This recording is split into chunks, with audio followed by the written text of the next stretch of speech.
Hi guys, welcome to Richard Kabili YouTube channel. In today's video, I will teach you how to enable or disable Wi-Fi hotspot on itel Alpha Lite mobile phone. And okay guys, but before we start, kindly subscribe to my YouTube channel by pressing the subscribe button and the bell to notify you if I have new videos. Okay guys, let's start. So okay guys, what you have to do is go to setting in your itel Alpha Lite mobile phone. In settings, go to hotspot and tethering.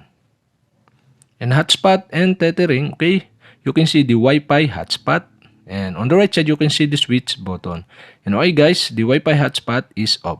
If this off, not sharing internet or content with other device. So okay guys, if this turn on, sharing internet or content to other device. And okay guys, to turn on or enable the Wi-Fi hotspot, you'll have to do is switch on the switch button on the right side. And that's it. Okay, you have successfully enabled.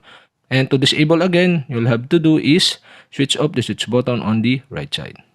And that's it. Okay, you have successfully enabled or disabled Wi-Fi hotspot on itel Alpha Lite mobile phone. And okay guys, if you have a question, kindly comment below. And don't forget to hit the subscribe button and the bell to notify you if I have new videos. Okay guys, thank you for watching.